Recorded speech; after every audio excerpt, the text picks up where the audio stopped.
মিরপুর মাঝিহাট গ্রামের লিবিয়া প্রবাসী জসিমকে হত্যা করেছে। আপনারা বিগত ভিডিওয়ে দেখেছেন এবং দেখতে পাচ্ছেন তার একটি মাত্র সন্তান, একটি ছোট্ট মেয়ে। তার বাবাকে হারিয়ে নিঃস্ব তার পরিবারের স্বজন, এবং দেখছেন তার পরিবারের সদস্যরা কিভাবে ভেঙে পড়েছে।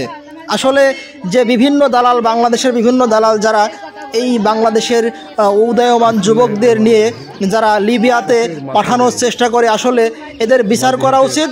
এবং এছাড়া দেখছেন যারা লিবিয়াতে যারা যাবেন তারা অবশ্যই ভেবেচিন্তে যাবেন, আপনারা বৈধ পথে যাবেন। দেখছেন এই যে মাঝিহাটের এই যে জসিম, তাকে প্রাথমিকভাবে মাফিয়ারা ধরে নিয়ে 25 লক্ষ টাকা দাবি করে এবং পরিশেষে তারা 3 লক্ষ টাকা দেয়, তারপরও তারা ছাড়ে না। দেখছেন ছবি। এখন তার ভাইয়ের মুখ থেকে আমরা শুনবো আসলে প্রকৃত ঘটনাটা কি হয়েছিল, আপনারা শুনতে থাকুন।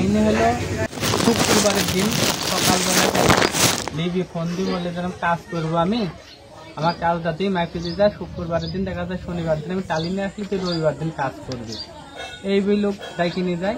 বাড়ির তখন ফোনে কথা হতেই ছিল, কথা হতে হতে বাড়ির লোকজনে বলে যে দেখ আমি একটু কাজটা মাইকে যাচ্ছি, এই বই যে নিয়ে যায়। নিয়ে যাওয়ার পরে আর কোনো হল না। পরের দিন সকালবেলা এখন বলে যে আমার ভেরি নাইসে আর কি বিক্রি করতে। এরপর থেকে অত্যাচার, তারপর থেকে 25 লাখ টাকার দাবি। এক কথা 25 লাখ। আমরা গরিব মানুষ, এত টাকা তো আমার দেওয়া সম্ভব না। বুঝলো যা তোরা আস্তে আস্তে দিতে থাকে।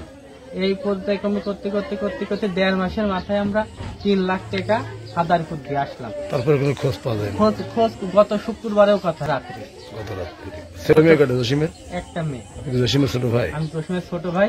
ওর সাথে আরো যে কয়েকজন ছিল তার ভিতর থেকে খুবই অবস্থা খারাপ ছিল। তাদের হলো রাস্তায় নাকি ফেলি দিয়ে, ওই ফেলি দেওয়ার ওই লোকের মুখ থেকে শোনা যায় আর কি যে তোমার ভাই হলো গত 2 দিন আগে ওরা মেরে ফেলেছে।